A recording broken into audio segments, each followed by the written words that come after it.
Assalamualaikum warahmatullahi wabarakatuh. Selamat malam, Ibu Bapak semua. Mohon izin untuk tes mic dan open kamera untuk petugas malam ini dan juga Ibu narasumber.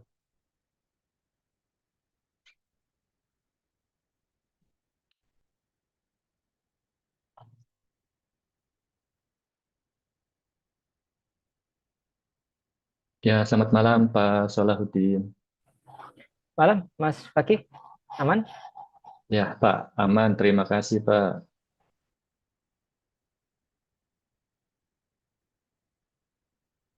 Selamat malam, Miss Olivia. Boleh kita coba tes mic-nya, Miss? Selamat malam. Bisa kedengaran ya? Ya, sudah terdengar, Miss. Terima kasih.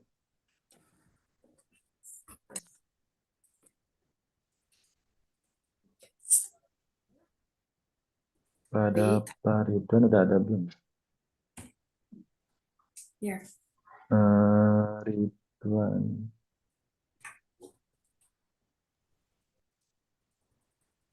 Mr. Ridwan is not attending yet. Belum ada ya? Belum ada di room. Mungkin nanti sambil berjalan. Selanjutnya saya serahkan ke Pak Salahuddin. Silakan. Ya, terima kasih Mas Fakih. Bismillahirrahmanirrahim. Assalamualaikum warahmatullahi wabarakatuh. Waalaikumsalam warahmatullahi wabarakatuh. Yeah, good evening, esteemed educators, colleagues, and lifelong learners from across West Java and beyond. Welcome to another enriching session of the TOT Java webinar series, proudly presented in collaboration with the International Affairs Division of IGI Kota Bogor and supported by Stekom University and PTC. We are honored to have you with us tonight as we continue our shared mission to elevate professional excellence and innovation in education. To our YouTube audience, thank you for joining us. We are thrilled to have you as part of this growing community of passionate educators.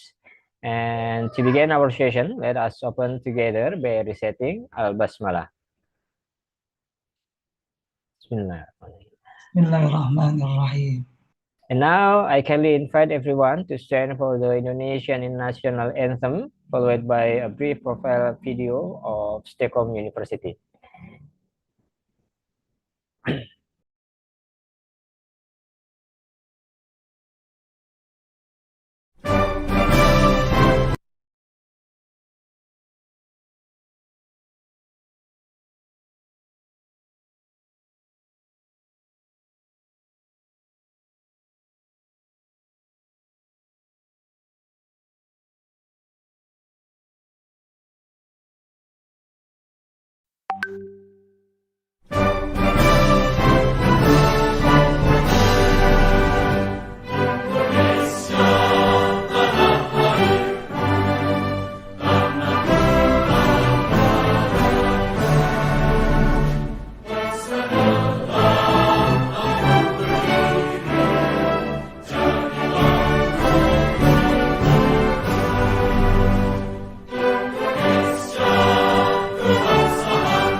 Universitas Sains dan Teknologi Komputer STEKOM punya modal besar berupa ide-ide baru yang dapat direalisasikan dalam menjalankan industri kreatif. Bagi semua mahasiswa Universitas STEKOM harus memiliki skill dan kompetensi untuk bisa produktif dan bersaing di tingkat global. Universitas Sains dan Teknologi Komputer dapat dimanfaatkan sebesar-besarnya bagi generasi muda untuk memperoleh kesempatan memasuki dunia kerja, berkarya, dan berinovasi untuk pembangunan, terutama di sektor ekonomi. Universitas STEKOM memegang peranan yang sangat penting dalam pengembangan aspek kewirausahaan, khususnya untuk UMKM masa depan yang berbasis pada kreativitas dan inovasi teknologi.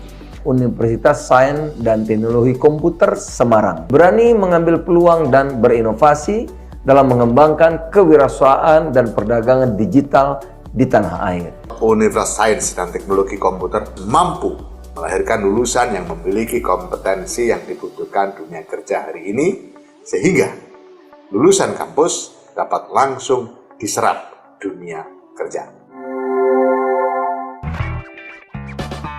Universitas Sains dan Teknologi Komputer atau Universitas STEKOM merupakan salah satu perguruan tinggi terkemuka di Jawa Tengah yang berpusat di Semarang. Berdiri lebih dari 37 tahun dan memiliki 8 kampus cabang dan 1 gedung pusat karir yang tersebar di berbagai kota di Jawa Tengah. Tunggu. Kayaknya kita langsung aja deh ngeliatin fasilitas yang ada di Universitas STEKOM ini. Yuk ikutin kita. Ayo.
Kuliah sambil bekerja atau bekerja sambil kuliah merupakan kebanggaan bagi 6.000 lebih mahasiswa aktif Universitas STEKOM.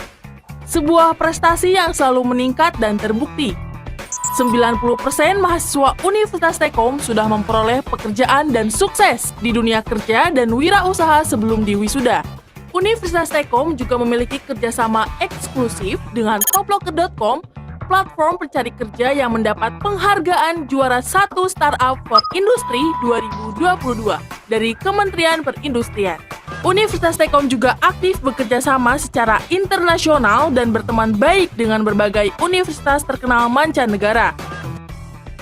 Berikut adalah lokasi kampus Universitas STEKOM yang tersebar di Jawa Tengah.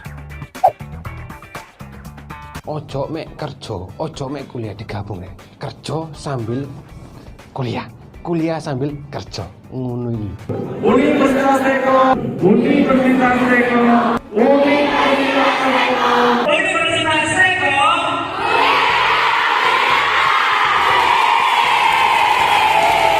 Universitas STEKOM kuliahnya menyenangkan.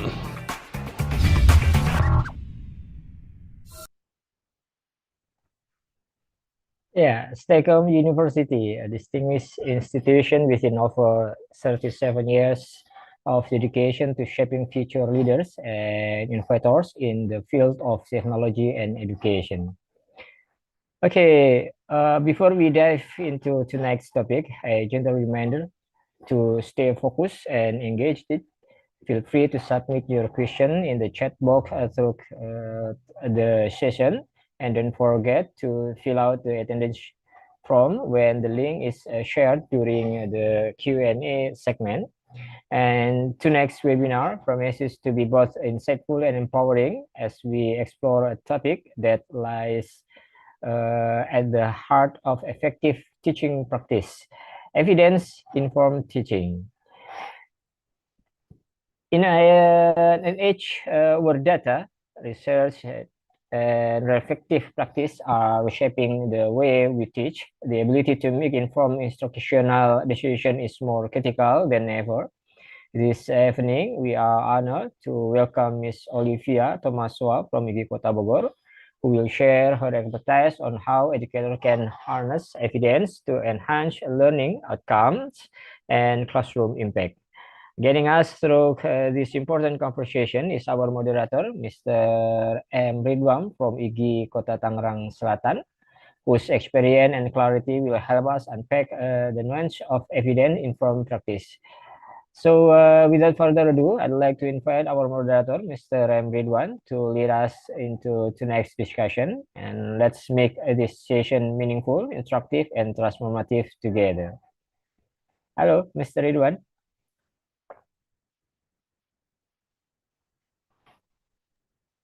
Okay. Halo, Mr. Salahuddin, Masya Allah. Okay, time is yours. Okay. Thank you, Mr. Ayubi, for the excellent opening. A very good evening to all the distinguished teachers, colleagues, and friends joining us from across Indonesia or perhaps beyond. Okay, I'm Muhammad Ridwan from IGI Tangerang Selatan, and I'm honored to be your moderator for tonight's session, Miss Olivia, Masya Allah. Okay, without further ado, we are here for a very important discussion, a topic that sits right at the heart of effective teaching in the 21st century, evidence-informed teaching. Why this topic matters? In a world full of information, we as educators are consistent, looking for the best strategies to help our students learn. Evidence-informed teaching means moving beyond guesswork or simply tradition. It means looking at reliable research at what actually works and using those findings to shape our classroom decision. Tonight, we will explore practical ways to bridge that gap between educational research and our daily practice. Okay, without further ado, the expert presentation, our speaker will share her insight approximately 60 to 75 minutes, and then there is a QA session. You make QA at the box maybe on conclusion and the closing. Finally, we'll wrap up with key takeaways and official closing remarks from the team. Okay. I'm going to introducing our speaker now. It is my absolutely pleasure to introduce our expert for this evening, a dedicated figure from the IGI Kota Bogor, Ms. Olivia Thomaswa. Ms. Olivia brings a wealth of experience in professional development and curriculum design. Is passionate about empowering teachers with practical tools that are grounded in proven educational science. She is here tonight to guide us on how we can all become more evidence-informed in our teaching practice. Ladies and gentlemen, please join me in extending a very warm virtual welcome to Miss Olivia Thomaswa. The floor is yours, Miss Olivia. Thank you so much. Assalamualaikum warahmatullahi wabarakatuh. Waalaikumsalam.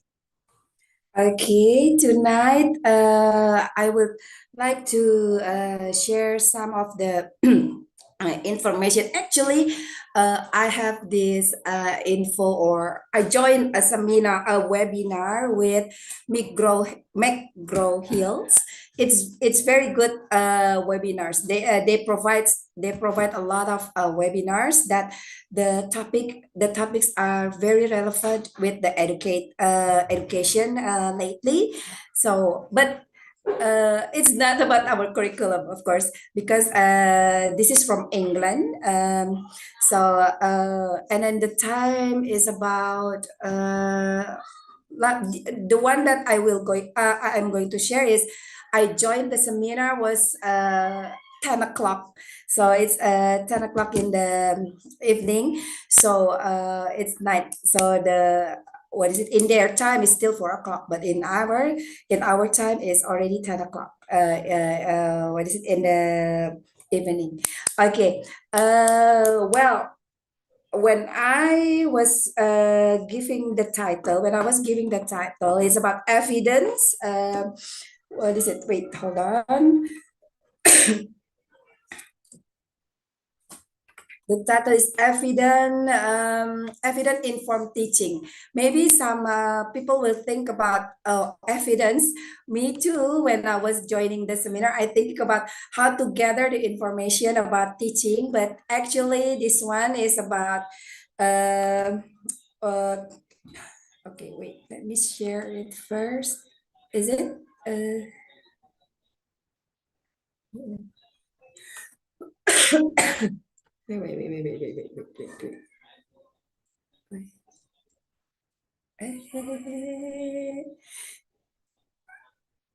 Can it be seen? Oh, no, salah. Yes, of course, Miss. Ada salah ya? What is it? Am I this one and then this one? Can everyone see the slide? Yes, of course. Oh, okay, it's on the screen. Okay, so okay, what this one is evidence informed teaching. It is more like how we are going to be kind of drawing upon the evidence that help us to be better understand what teaching looks like. This will be a help to enrich our techniques and also approach with the kids. Okay, so I will start. So it's more like evidence is like things that actually we need to overcome that sometimes maybe make teachers overwhelmed. That's what we are going to discuss tonight. Okay, let me share you. Well, for the agenda, I will only sharing and discussion. I open sharing and discussion. It's only few participants, so it's okay if you just like want to raising hands or you want to sharing. It's okay, just it's open. Okay, so our agenda is about it's more sharing and discussion, right? All right, so there are three important things, the ideas, about how we can draw the children attention. So this actually more about the students' attention too. So how we gather them in the classroom to make sure that they connect with the lesson, connect with us, and then how to make them open mind. How can they share the ideas, and then multiple, so not only one person share the ideas but more than one person, so that the class will be active and then everyone participate. Okay, so three important ideas here that come up. We can only attend a few things at once. All right, we have to admit that this is managing student attention. What our student pay attention is what they end up. So actually a lot of information that come up, we cannot absorb all the information that come up to us, but we only just like absorb some. We can only attend to a few things that it's like more giving that makes us more focused. So yeah, you know, some sort of that. Sometimes when we talk to like for example, we are in a discussion and then some people talking, and then maybe we can listen to another person, to one person, two persons, yeah, three persons, but actually we are more focusing only one person, so we can only attend a few things at once. We cannot attend to too many things. That's also what happened with our students. So our students attention is also like not much. It's like short, yeah, they're more shorter than maybe sometimes they're shorter. So that's this is how we can like make sure that they pay attention, and then they can end up with the learning. Okay, they can get what is the learning. Okay, and the second one is what we attend to is what we learn about. So yes, what the student learn is what they end up. So yang bikin what makes them focus, it's like so that what they can learn, that they learn. So it's the same.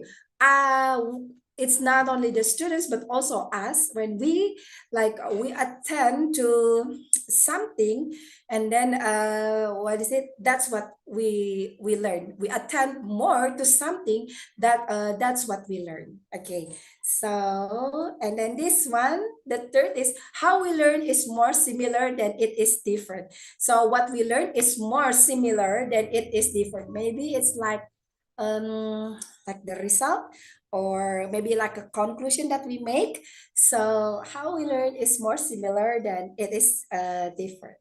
Okay, anyone want to share your experience about these three main ideas? Welcome. Okay, let's just continue. The next one, oh, this one. Sorry, I'm a bit coughing. Simple model of learning. Simple model of learning. So, you know, working memory, our working memory, what is it? It's like what is it? Yeah, it's just like getting the attention, and then you know, you see the red spot there. It's actually what we attend to, but the surroundings, the environment can affect our understanding later on, our focus later on. So what comes up may be different from between one person to another person. And then so that one, so working memory, the memories keep on working, thinking until it it gives the what is it? It gives the result. Okay, hopefully you can understand this. Just tell me if I'm so fast in explaining. Okay, now we go to simple model of teaching. Simple model of teaching. The first one here. We have one select curriculum. Has the teacher selected the right ideas to teach? Okay, this is very important. When we want to teach, this is actually what we have to consider. That sometimes good topics can end up disappointing. It's just a good idea, good topics can end up with nothing. No, nothing. Yeah, maybe it's only what about it's about 10 or 5% of student can get the point, or maybe can be no one can understand it. So in the simple model teaching is very simple. When we are teaching, what we have to think is about number one, select the curriculum. Has the teacher selected the right ideas to teach? Get away, get away, get away, get away, get away. Hold on. Okay. Has the teacher selected the right ideas to teach? So it's of course it should be based on the topics. It should be based on the curriculum. It should be based on the targets of the learning. Number two, create culture. Has the teacher built the necessary routines, environment, and behavior for learning? This is very, very important. Well, sometimes me too, like when teaching, sometimes I ignore this. I ignore the routine. Sometimes I skip like, for example, even only to saying basmala or maybe bismillah, praying is already in the beginning, but sometimes like greetings, or maybe it's like openings, like sometimes we don't do the openings, we just give them the worksheet, we just give them the work. So we skip the routines. Well, actually there are steps by step that actually routines will help the students, what is it that it builds the students, what is it, yeah, better understanding, yeah, and then it's like step by step, like that. And then environment. So environment, we also have to we we also have to consider the environment, environment for learning, yeah, the environment. So like can be based on the, what do we call it, the topic, maybe can be like a topic, the topic that we discuss, so we can build the environment. So sometimes what coming out from the classroom, or sitting down in the playground, or sitting down in the, what is it, gathering in the canteen, that's fine. You're building the environment as long as they get, again, they end up with what is it, with better understanding and behavior for learning, so in routines, of course, we are building the behavior. Yeah, we are building the behavior, and an environment also encourage the behavior. So it is all three in set. So routines helps the student to have the behavior, and environment will also builds the student behavior, and then at the end, behavior and routines can help the student, behavior and environment can help the students to follow the routines. Okay, am I too fast or something? Wait, actually, okay, it's okay. Let's continue. Number three, after we select the curriculum, we create the culture. And then number three, we secure the attention. Has the teacher got students' attention? So if we skip number one and number two, for sure, we will not get the students' attention. Am I right saying that? Am I right saying that? But it is based on my experience. Like if I don't build like the routine, so I don't get the students' attention. Like something like they scattered. Maybe they read the books, maybe they answer the questions, they do the worksheets, and then they can complete it, and they just like can do the research and then collect the data. But do we get the attention from the students? Like, so maybe not how to say it? It's not easy when we of course when we have to it's not easy when we just like there is no creating the culture, or selecting creating the culture maybe, yeah. Okay, so that's the secure attention. So for the simple model of teaching, select the curriculum, create culture, and then secure the attention. And then for the number 4, optimize communication. Is the teacher presenting ideas in manageable way for students?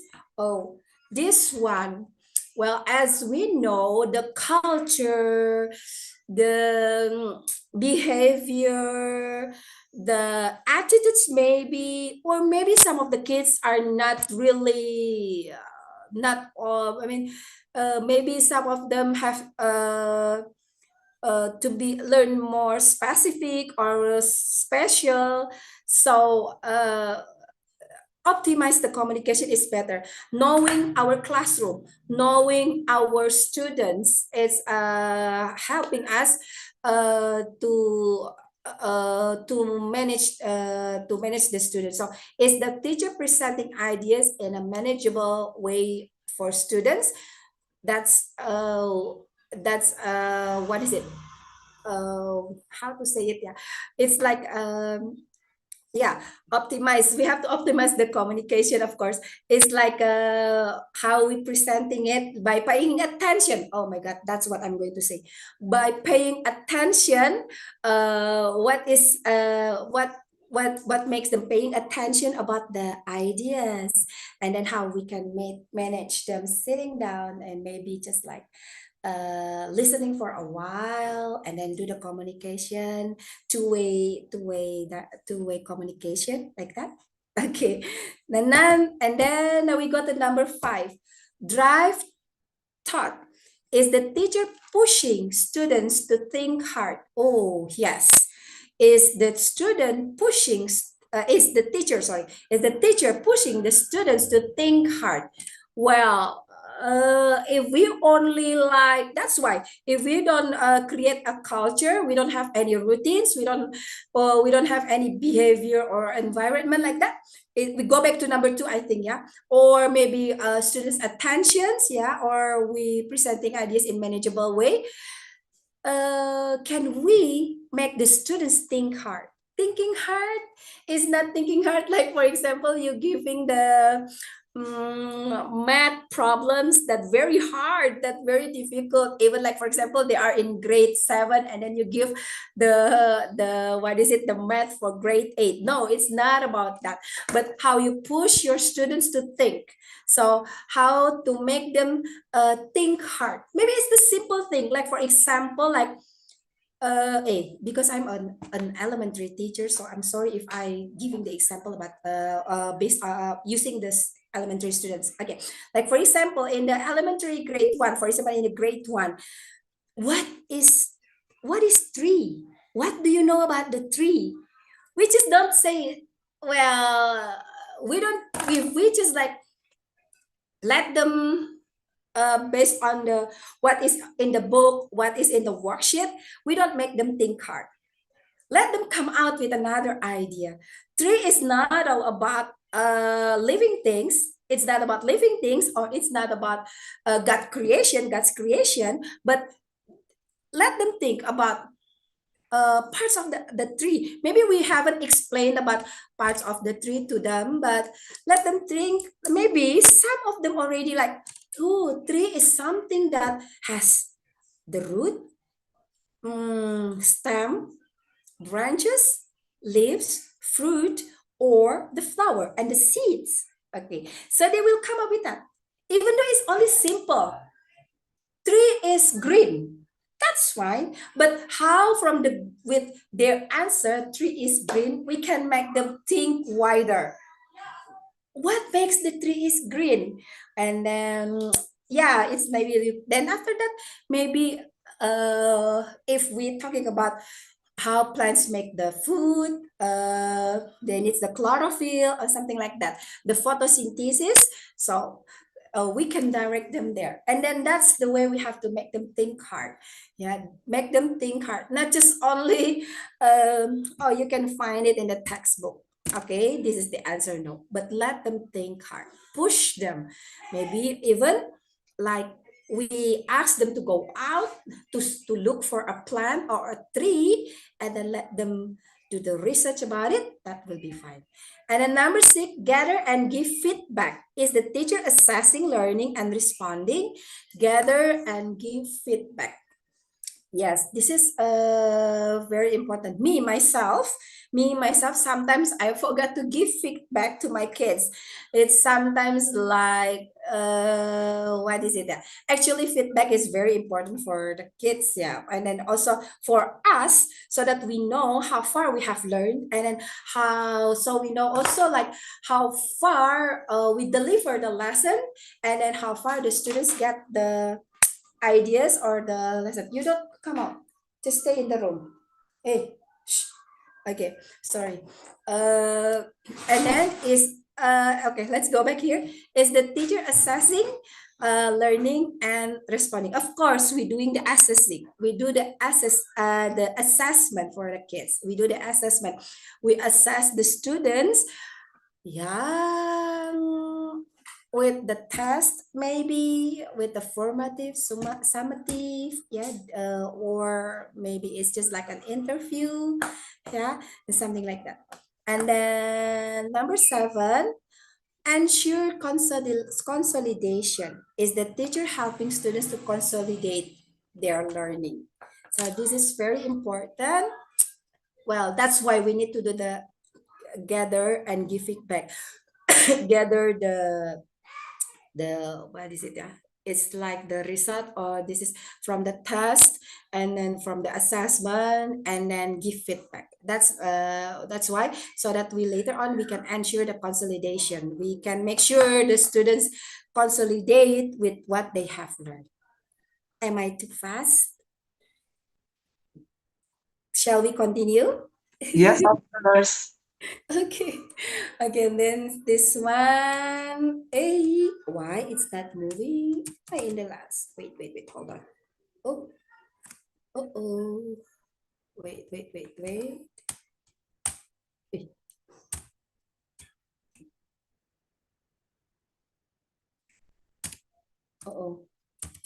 Why it's not moving? But this is not the last slide. Oh, sorry. Now we are this. Teachers should be aware. Teachers should be aware with distraction, ratio, routines, norms, and alignment. We are going to discuss one by one. So while these teachers should be aware with this, of course, distraction, ratio is about the numbers of the students in the classroom. And then routines, we have discussed just now. I mean, not really full, but we are going further with this later after this. And then norms and then alignment. Okay, let's see one by one. What's the meaning of distraction? Okay, look at this. Okay, just only one distraction. Okay. Anyone can explain about this picture? Actually, when I joined the seminar, I even not really get this, but this one is actually is a more like what is it? Yeah, distraction comes up, yeah, to the person, and then it's not only one, but it's more. And maybe we realize that. And you know, some of the kids, yeah, they have problem with, can be easily distracted, like what is it? Yeah, let me say, sorry to give example for my daughter. Like my daughter, she once make a note and then saying that I cannot be focused because I can hear person who talking, and then I know someone is moving at the back or at my right and my left.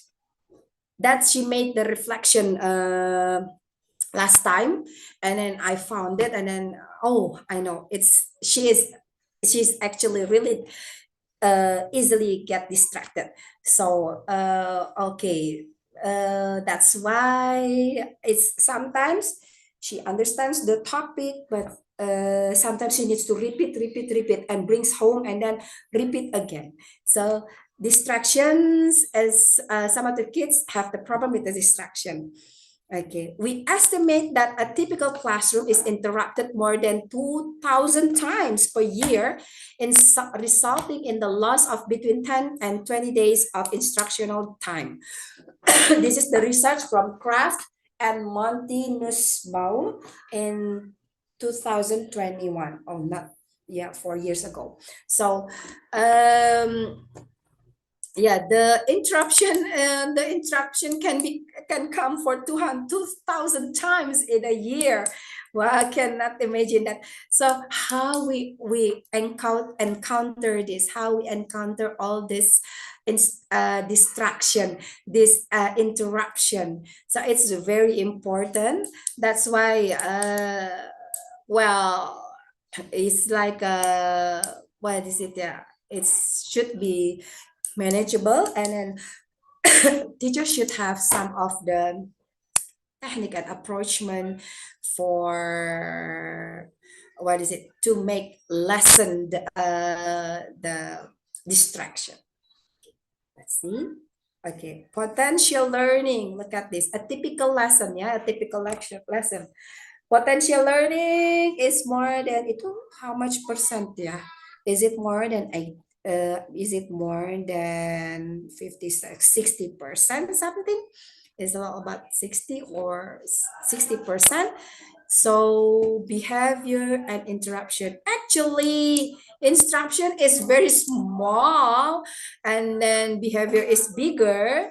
So the potential learning, if like how we can make the students manage their behavior in the classroom, and then lesson or like encounter the interruption, maybe the potential learning can come up to the students for 60%, like that.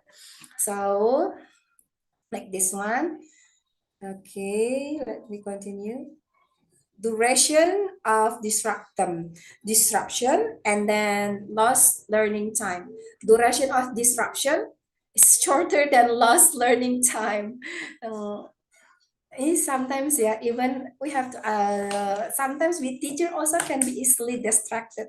Like for example, we tend to like maybe seeing the mobile phones, or maybe when sometimes someone visit us while we are teaching. That's also so disruption is not only about from the students, but sometimes can be from the teachers itself.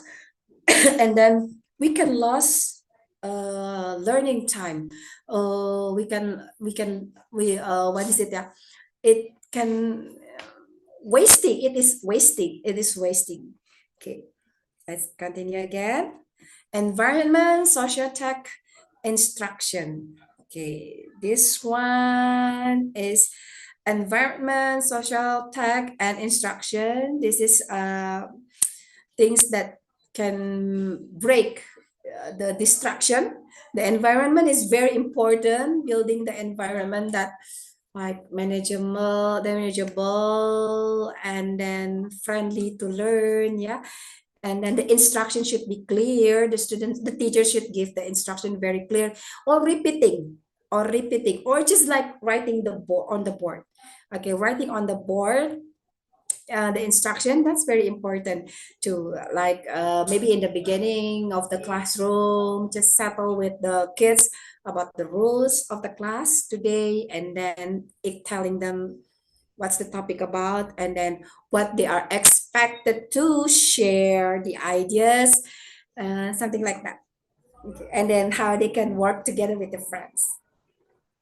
Okay. Distraction factor can be from behavior too, and displays. Displays is like more about and what is it? Displays around them. Yeah, maybe like displays, maybe like classroom decorations. And then this is behavior. Behavior is not only come up from the students, but maybe from other students. Like I said, some kids maybe like, even though it's very silent, for someone that is sensitive, someone that is very attentive, maybe they can hear even the very soft voice. Even they can notice that their friends at the back are moving, or their friends at the left and the right, like maybe like shaking their hands or moving their pencil or pants, like that. So behavior is not only come up from the person, from a person, but also from the other persons around. So that's the distraction factor. Okay, attention. This one. Oh, yeah, the what is it? This is actually about how actually we have full attention, but maybe the environments around us is not very cooperative with us, so we lost. Like itu berapa itu ya? 1/3. I'm not really good in math. Okay, so now that's about the distraction. The distraction is about distraction cannot not only come up from the environment, from from the environment, but out from ourselves, but also from the friends, friends also environment, or maybe like the classroom decoration. That's why for the what do we call it, for the lower primary, maybe it's good if it's like colorful but not too much. Well, in the element in the secondary is also like that, can put some colors on the decoration, class decorations, but not that too much, because we never know. That's why sometimes we feel that the kids is okay, it's normal and like that, but we never know that sometimes maybe have more attentive with the colors or the size or the shape like that. Okay, now let's go with the ratio in the classroom. This is very important. Once there was a discussion about the senior high school. We accept the students, 50 students in the classroom. Then I just come up like, how if in the elementary classroom, in the lower class, they have 50 students? Oh, can you imagine that? 50 students in the classroom. It's like, oh, so crowded. That's very important. The ratio, one teacher, well, maybe in our country still cannot be, what is it? We cannot do that. Maybe still in consideration of the government, but the ratio of one teacher is per some students, like that. It's very important, because if one teacher with full class, of course we know that it won't be effective for the learning.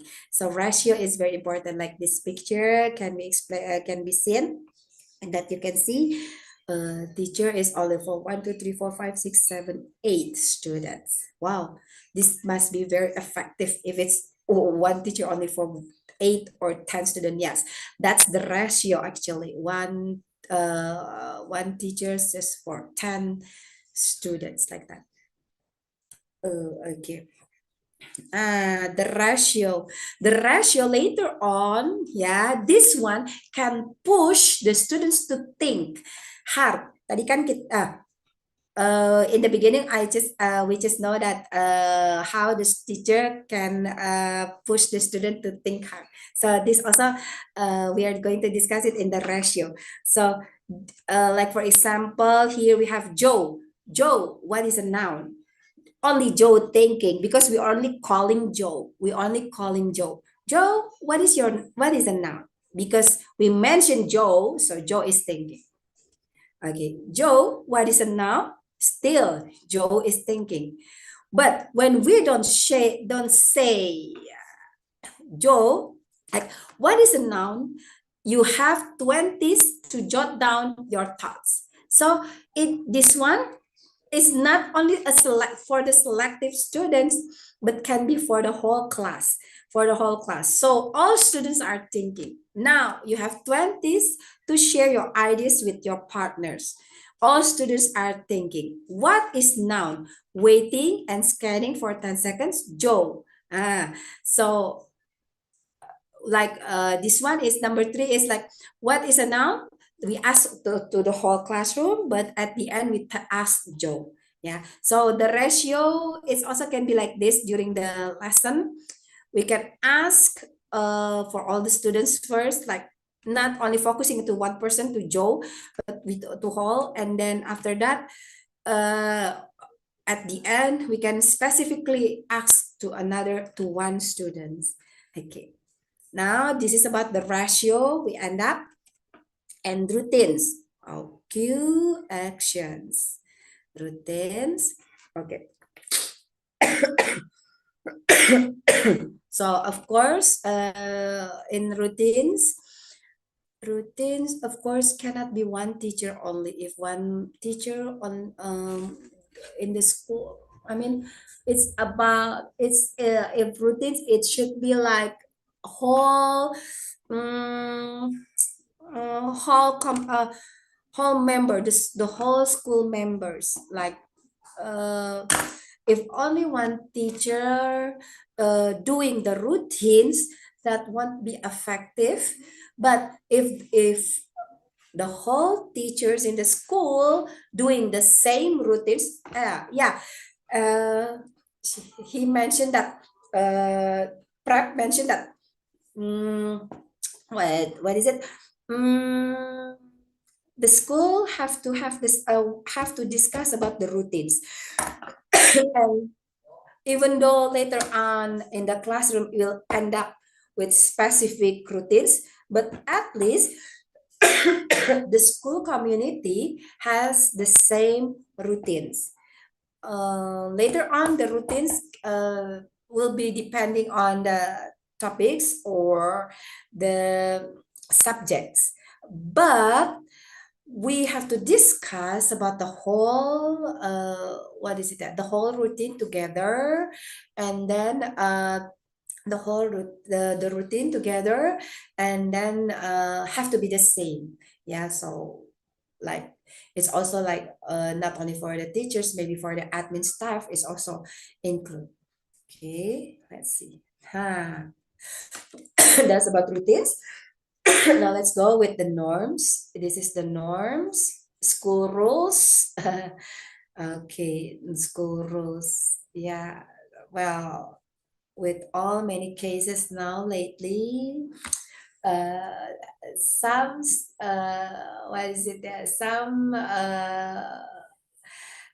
situations, some occasion, like students breaks the rules, student breaks the rules, like the cases like the students smoke in the classroom, and then like the last one was that many, even the last one I heard that student punched the teacher. I forgot why. And then the school rules, it's something like school rules cannot balance, cannot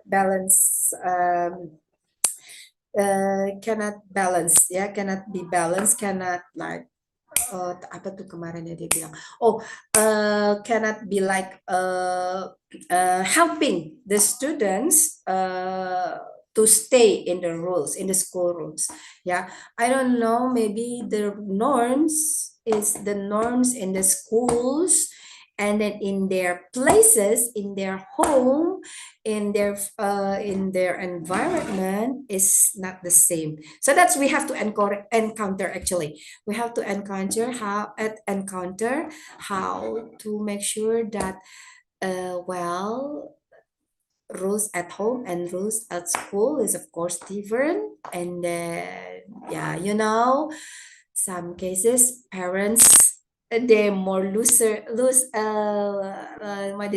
they're not strict with the rules, and then while in the school is very strict. That's why it makes the, what do we call it, it's not match between the school and then the home, at home. Hopefully you can understand this.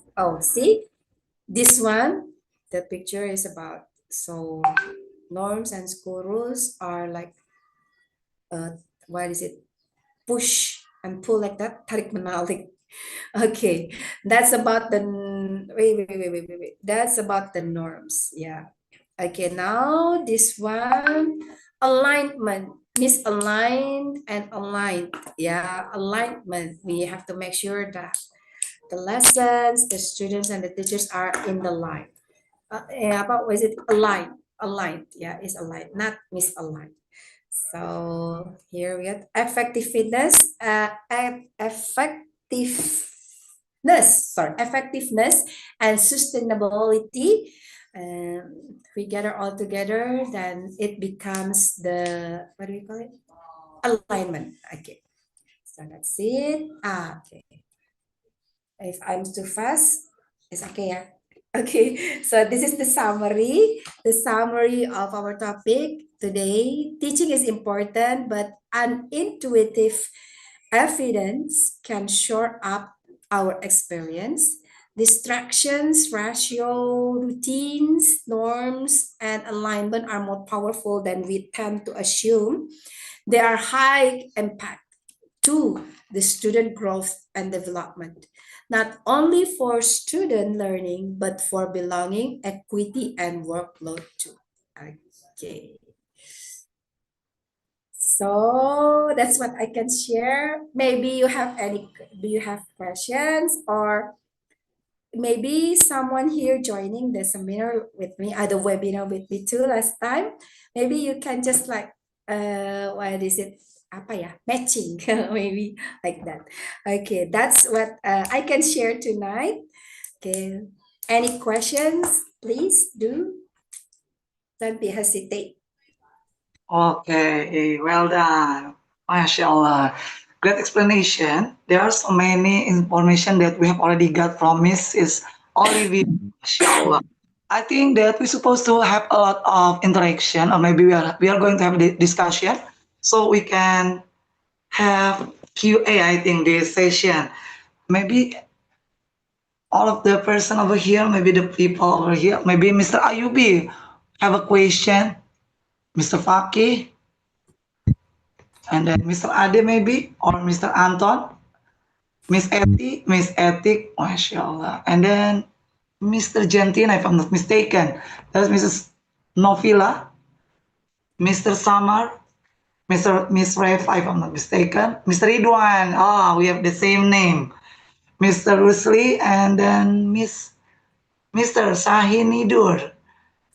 Oh, this one is Miss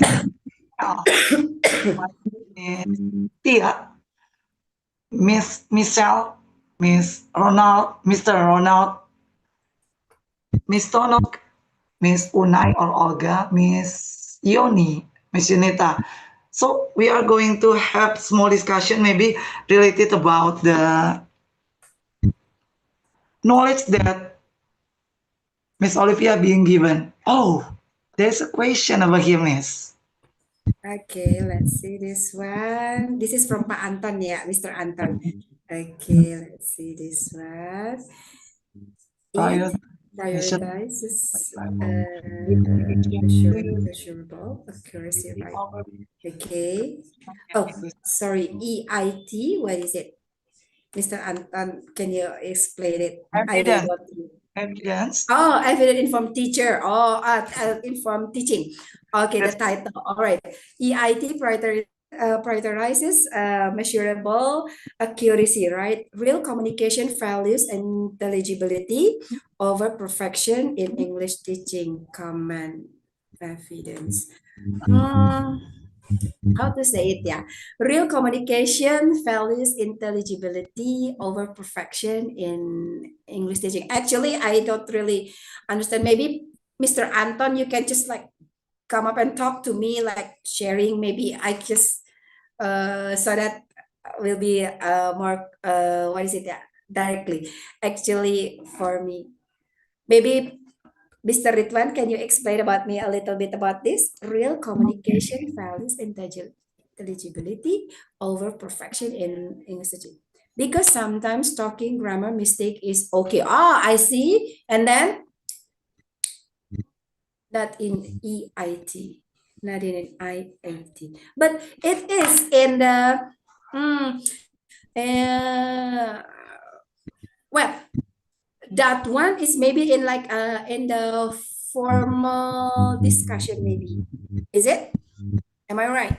Is it like in the, because sometimes in talking grammar mistakes is okay. Yeah, it sometimes happen in English. Oh,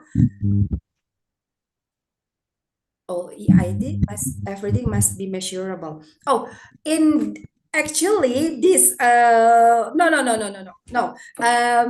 In EID evidence, this one evidence that it's like a collecting, it's like a not have to be, what is it, not have to be measurable, yes, measurable, but it's like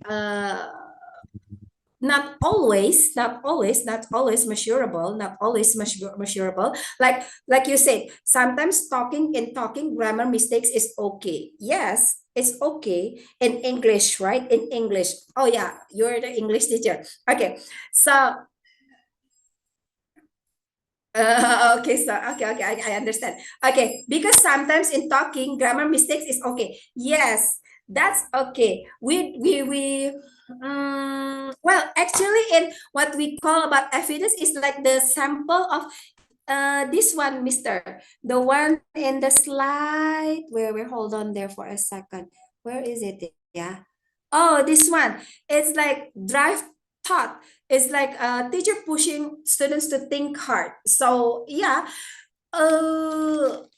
sometimes yeah, maybe later on the what is it in the measurable in the English class, yeah. When they are sharing, it's difficult. Yeah, you are in the English class, so yeah. Yeah, it's how to say it, yeah, because I'm not experienced in the English class, I'm experienced in the classroom, so maybe yes, this because sometimes what is it, over perfection in English teaching, I think not really, yeah, because sometimes there is a part that actually we can be like more apa ya, more friendly to the kids, like maybe when they make mistake with the grammar is okay, then yeah, that's part of the that's part of the learning, as long as we push them to think hard first. Okay, maybe you can understand that. That's what can I answer about it.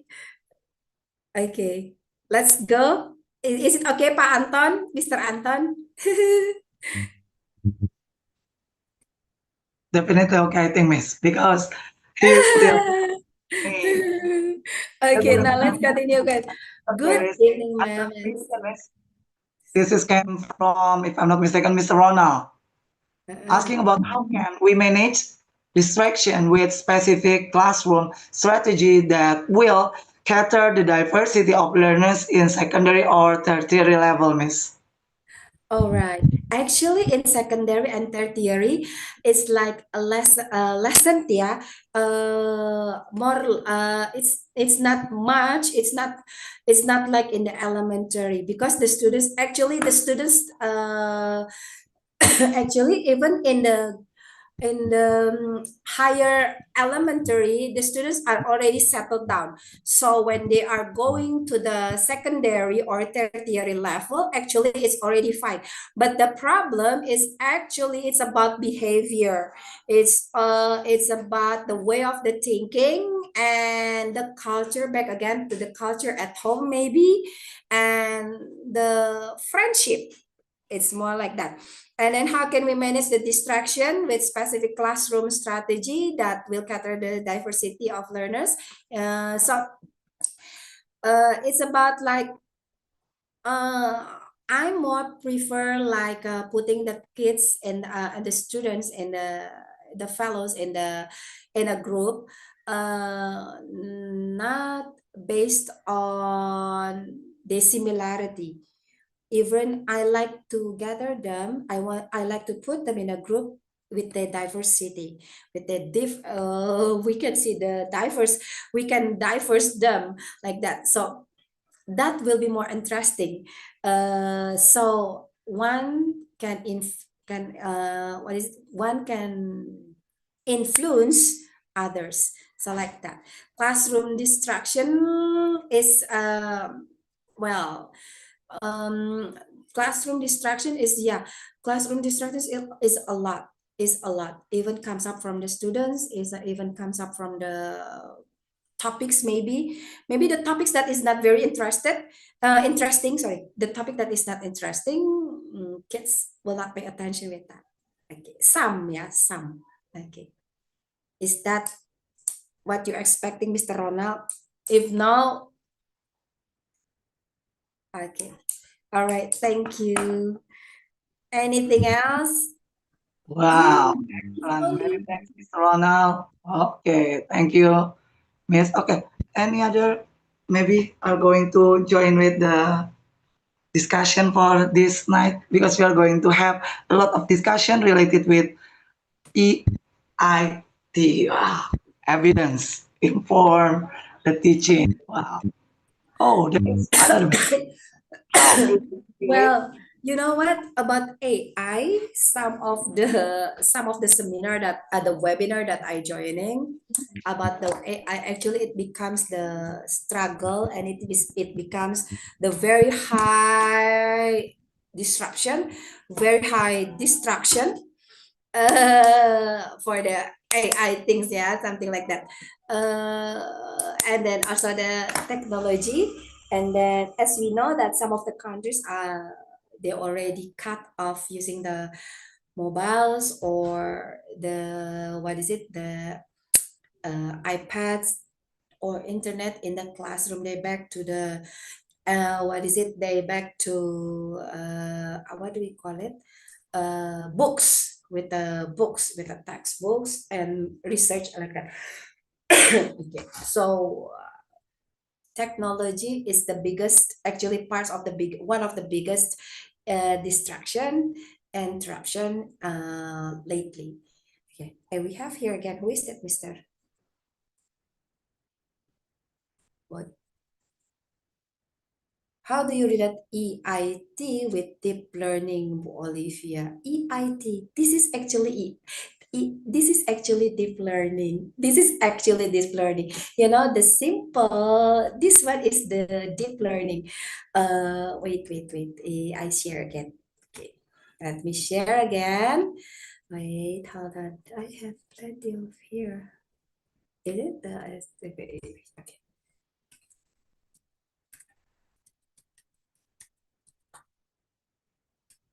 Wait. Mana tuh? Ini. Ya.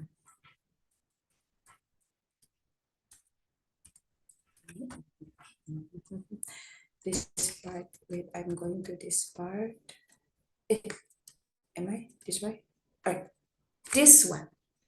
This simple, we think that this is simple model of teaching, but actually this is deep learning. This is part of the deep learning for me, myself, and then this is part of the deep learning, how we create the culture, how we secure the attention, how to optimize the communication, how to drive through thought, gather and give feedback, and ensure what was the last one? Is it consolidation? Oh yeah, it's consolidation.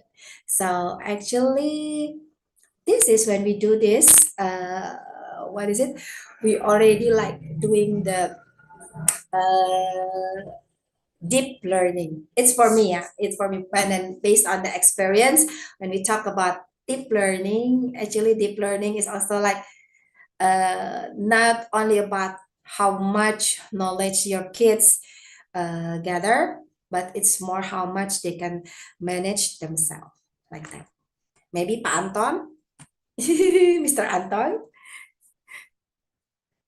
you gotta share your matters in the group. All right, I will. I will share it.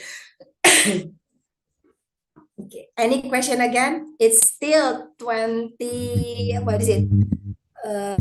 Jam berapa ini? It's 30 past 20, right? 30 past 20. It's still early in the evening. It's still evening, not in the night already. Anyone, come on, come up with any questions, maybe. Okay. Oh. You're welcome, Mr. Anton. Okay, I have a little bit question about this one, Miss. Called the principles of learning. Can you help me to give a little bit the explanation a little bit deeper related with core principles of learning, related with the 7 core that you have already shared before. What is that? The 7, it's mean that there is, if I'm not mistaken, there is selected curriculum. The selected curriculum. Oh, yeah. This one, the selected curriculum. That's right.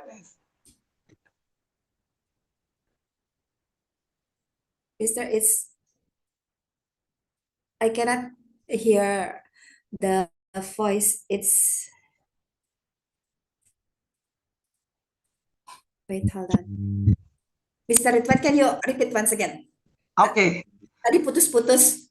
All right, Miss. I just need a little bit more deeper the explanation related about core principles of learning.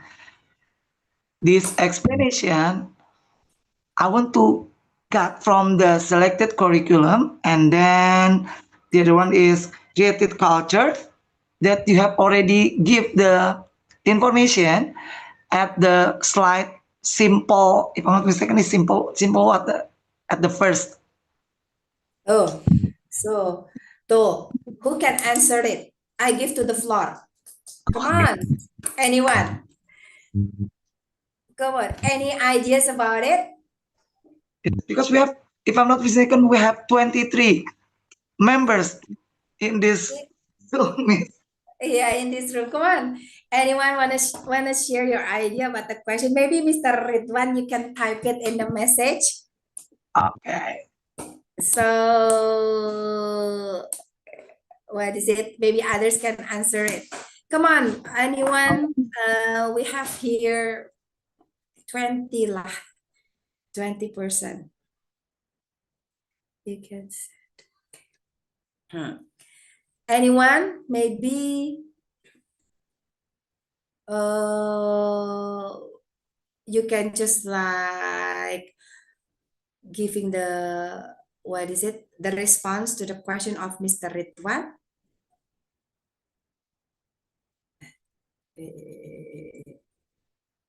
What is the question? Bu Amel, what's the question? Maybe Mr. Ridwan, you can type it in the message.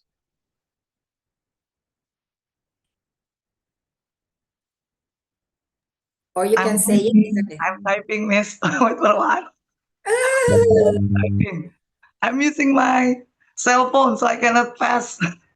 Oh, okay. Well, actually, the question is like about the selected curriculum just now, yeah, yang this part, right?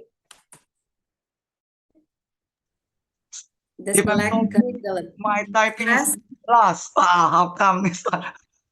Okay, maybe you can say it again so that Bu Amel can help to answer it. Okay, Miss. I'm so sorry, I cannot typing as fast as usually I can do because I didn't use my computer. I didn't use my laptop. I just using my cell phone. So the question is related with this one is key factor. The key factor. There is a key factor that Miss already give the information about selected curriculum. Can you give a little bit more deeper the explanation so I can grasp and then I can share with my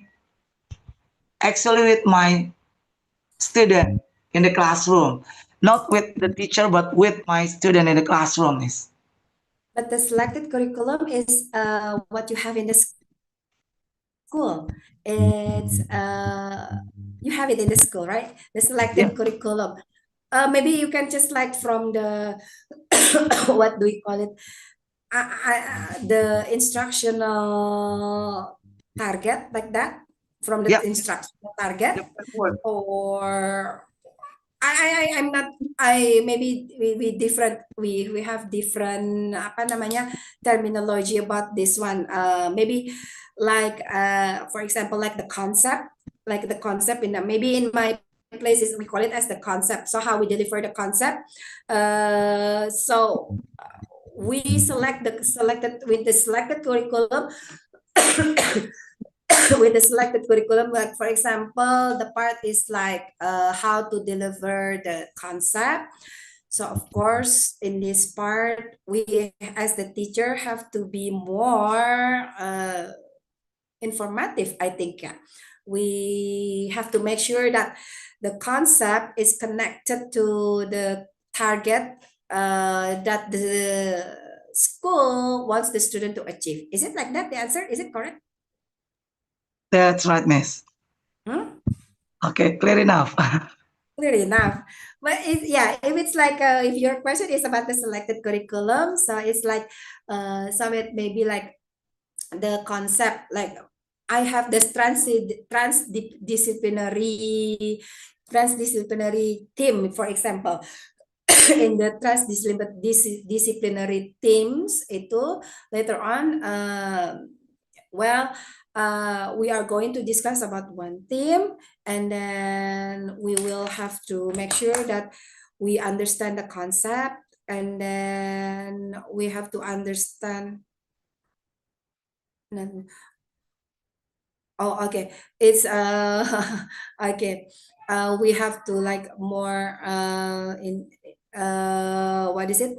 We have to have the same yeah, of course, after the teacher we have to make sure that we have a lot of information to gain and then to deliver to the kids, like that. I distracted, see me, I am also distracted, easily distracted. Okay. Okay, it's Pak Anton, Ibu, or Mr. Primadi, not Mr. Anton. Oh, okay, yes, okay, okay. Thank you, Pak Anton, for the correction. Okay, so how about that, Mr. Ridwan? Is that enough, the answer? Definitely okay, Miss. I have already got an understand about that explanation. This is a question from Ibu Amel, ya. How do we manage a classroom that values both disciplines and freedom of expression? Well, in my experience,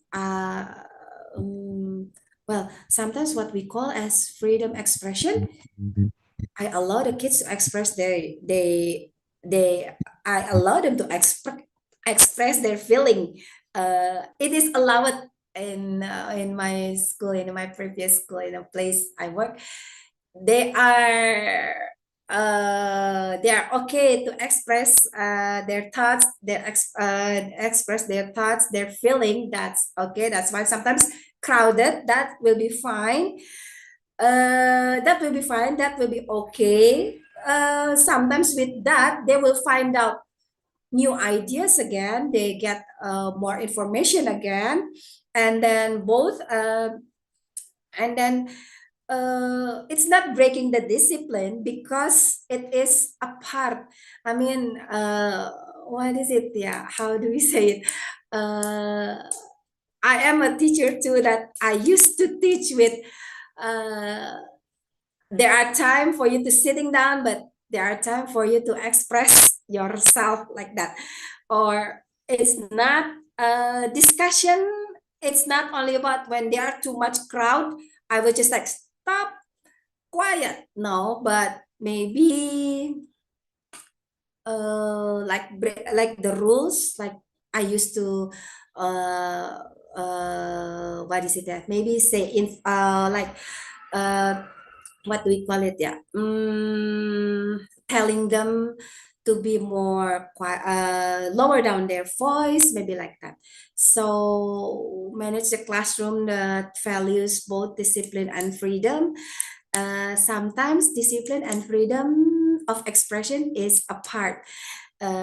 Sometimes we also have to allow the kids to express, to be free to express themselves, like that. Sometimes between crowded, sometimes being crowded, being noisy, it's also important. That's part of the lessons. And then it is not about they are breaking the disciplines. If you ask my question, I will answer like that, because I am used to like what is it, what we call it, I used to with a class like that. So yeah, there will be the time for them to be expressive, and then of course there's still discipline, there will be the discipline, like If they are too loud, of course, we will ask them to be like lower down their voice, back to the discussion like that. Or maybe I'll just like calling them all together, like clapping hands, like maybe giving the clapping hands so that everyone will be back to the topic they're discussed. Maybe like that. Okay, anyone else? Create some clear class norms agreed by both teacher and students. Create some clear. Yeah, of course, we have to do that. Well, usually we do it in the beginning of the class, in the beginning of the class, in the beginning of the semester, or when we need it. Sometimes maybe the rules is already not effective. Well, it is good to discuss again what rules that best for now, like that, something like that. So create some clear classroom norms agreed by both teachers and students. Of course it is. And then this sometimes the class norms also have to be like we have to assess too, and then we have to what do we call it, we have to make a feedback. Is it still available at the situation right now? So if it's not, then it's okay, it's fine if we just change the classroom norms. Thank you, Mr. Permadi.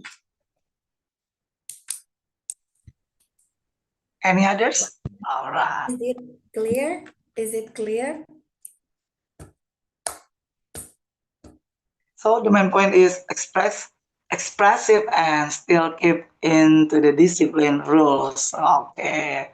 I practiced that one with my class because I teach also in primary school, but I mean, like that one. Sometimes. Well, in a secondary and high school, I also see what is our topic, what is our purpose of learning. If it's important for them to be expressive, that will be fine. That's okay, as long as we already agree in the beginning that your voice cannot be too loud. Maybe if you think that you are louder, then you keep yourself quiet, like that, maybe like that. Okay, any other? Come on, it's still 9 o'clock. We still have 30 more minutes, right, sir? Yes, that's right. Aduh. Like today, I have already teach my class in the field because the air conditioner is being cannot be in the right way. So we are going to move to the field, and then we are going to share discussion about how to save the water. So we are going to directly practice over there, and then we are going to take the bucket, and then we are going to plan something. We are going to discuss about water and in the real activity, not just in the theory. So they feel like so comfortable about that one. Even they feel this is hot, Mister. Even how about if we are going to directly go to the classroom more? No, we're supposed to practice first. I think that is what we call it about expression, like Miss. Am I right? Yeah. I need the information also. Yeah, it can be like that. Yeah, it can be like that. So that's also part, like if you what is it? Yeah. If you think that the student cannot control themselves with talking, with chatting and everything, maybe outside will be better, then go better. But of course, that one also later on can be distraction for another class. Another class will see, wait, what are they doing in outside? They're doing outside, like that. But it's okay. But that's a good idea. So classroom learning is not only about staying in the classroom, and learning is not only being sitting down and then quiet maybe, but you have to be able to express yourself. You have to be able to let them express their thoughts and then their feelings. Any other? Oh, we don't discuss about Geger Kalong here, yes, sir. No. We're not going to discuss about that one. We don't discuss about Geger Kalong and Murla, Muara Rajen Lama. Okay, any other question? Oh, don't forget to fill in the absentee. It's in the message. Please, and then don't forget to register yourself to be PTIC member and then IGI member. And then you can also join the WhatsApp group of TOT Jabar in English. So we have that group. And then you also can join the TOT Jabar and then PMM TOT Jabar. It's in the guru.kemendikbud.go.id. Boys. Okay. So don't forget to fill the what is it? The attendance list. For information also, do you know the speaker? Okay, the speaker is the trainer of the educational program of IGI. Wow. Any comments, Ibu, about Pak Abdul Muti, the English? Any comments, Ibu, about Pak Abdul Muti that English should be applied starting primary schools while using English may effect. Let me share my experience. Yeah, this is my experience. I don't say that I don't agree with the government or I agree with the government. This is based on my experience. I came up. I went to the schools that English is the primary language. It's the primary language. It's the what is it? Yeah, it's the main language. Yeah, it's ESL, English as second language. This is the second language. And then when they learn English, it's like step by step. They learn like ABCD. They learn about the phonics like abacada. Mr. Permadi know it. Abacada. And then they also learn the letters by the pictures. So it's very step by step. Even in the grade 1, they still learn how to read with phonics, CVC, CVC like car, like that. So while in our curriculum, English from primary is for me, it's very high. I mean, they don't have basics at all. They don't have basic at all. Even maybe they don't know how to read the name of the letters and the sound of the letters, because actually better they learn about names of letters and sound of the letters first, and then after that they learn CVC, they learn the diagraph, and then it's very important. Then they don't learn about grammar yet. They don't learn grammar yet. They don't learn about simple present tense. No, not yet. It's not explicit. But when they learn, they know routines. They have to speak in simple present like that. So if it's, I don't know what will Pak Abdul Mukti doing with English curriculum, but hopefully it will be simpler. And hopefully it's very used from the basics, from the very basic, right, Mr. Permadi? You agree with that?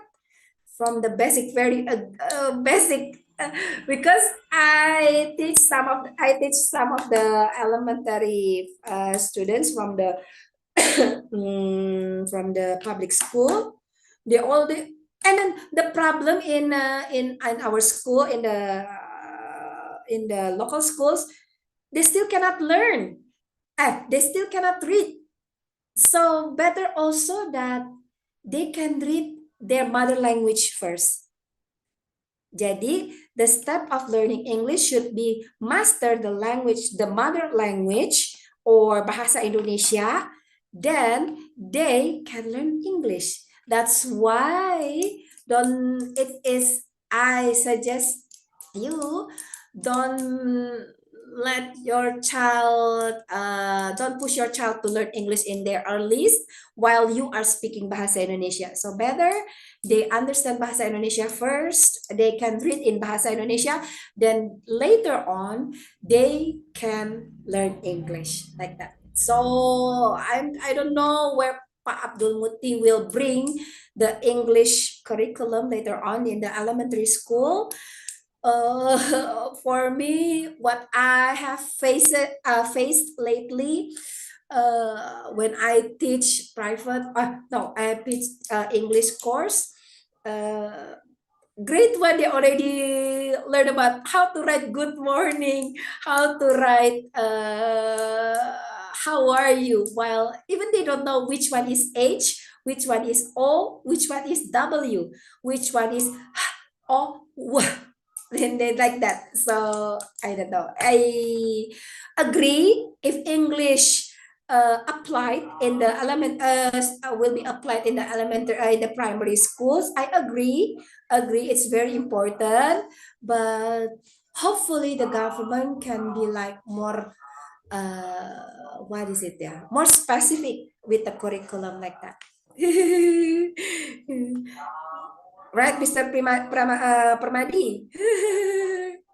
Biar biar kelihatan kerja aja ya, biar gak duit. Okay. Ini one more from Ibu Gentina. I just like familiar with this name, Gentina. Okay.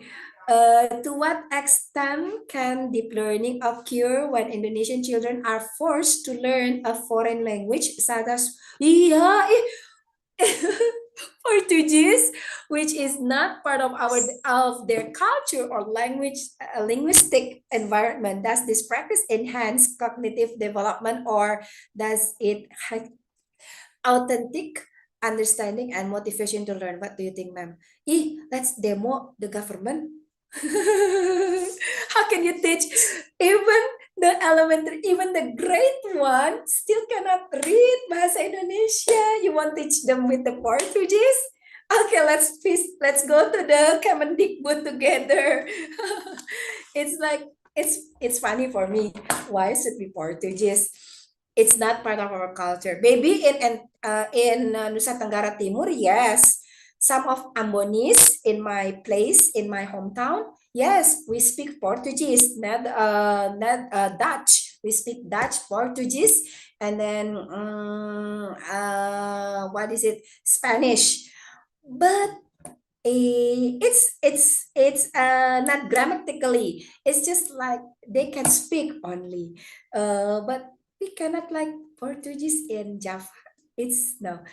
The most important now, the target that is very important is how they can read bahasa Indonesia, how they can mention A, B, C, D, E, F, G, H, I, J, K, and how they can spell Joko, J-O-K-O. That's it, like that. Okay. Jadi ini ya, feel I could agree more. Yeah, it's sometimes like we discuss about the government and it is on YouTube. Be careful. Okay, yeah, it's like, yeah, for me, better we we make the foundation first, which is mother language. That's it. Make sure that they can read A, B, C, D, A, B, C, D. Make sure they can spell, they can say nyah, ya nyah, and then me, terus kan, I itu dengan benar with, and then later on they can learn other language. True, karena kalau misalnya enggak, if we just like directly teach English or other language, how come they never found it? It's not in their in their house, in their home. They don't talk it to their friends. They don't talk it even the teachers. Are you sure you want to? Are you sure teachers want to teach Portuguese while you don't use it in your daily life like that? Thank you, Bu Jantina and Mr. Permadi. Any others?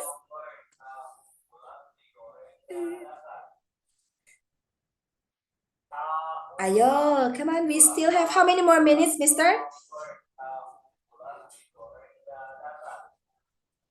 21. This is 4 minutes, 4:09.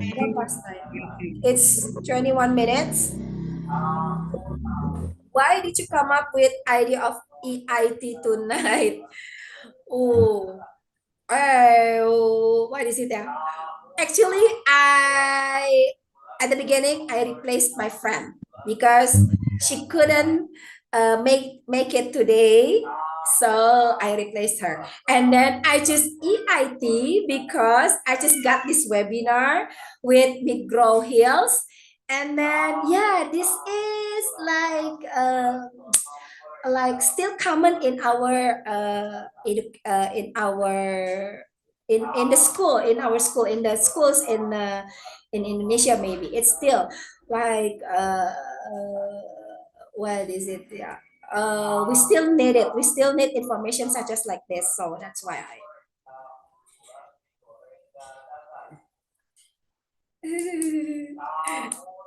Okay, if there is no question anymore, you can end the session. Hopefully you can understand. Actually, for me myself, during the during the webinar, sometimes I focus, sometimes I didn't. So I'm so sorry if something that I cannot answer, something is not clear, or sometimes that I feel like I confused to answer. Hopefully it's very useful for everyone. And then if there's no more question, end up this sharing. Anyone else? Anyone? Okay. Okay, thank you, Mr. Permadi. Mr. Permadi and Ibu Jantina, and then everyone here. Thank you for the question. Thank you for paying attention. Okay, I think thank you so much. I give it back to Mr. Ridwan. Okay. Oh. Given material that really powerful for us. Why? Because there are 3 elements that Miss Olivia being given to us. The first one is core principles of learning. The second one is the EIT framework, 7 instruction levels, and the other one, the third one is classroom environment and execution. That thank you so much. Has been given to us. So I think this is the last time I give you the chance. If you are going to have question or maybe are going to clarify something, this is the time. Because from the 3 segment, this one, I think we still have 21 more minutes if I'm not mistaken, because now one is 7:09. Okay. So I think that's all that. If there is no one are going to give any other information, or maybe are going to have discussion with our topic for evidence, instructional, and teaching. If there is no one, so we are going to close this session. But before that one, I'm going to give a little bit summarize. In short, evidence-informed teaching is about moving from guesswork to intentionality. by applying proven research to every decision, from what you teach to how you teach it, to how you manage the learning environment.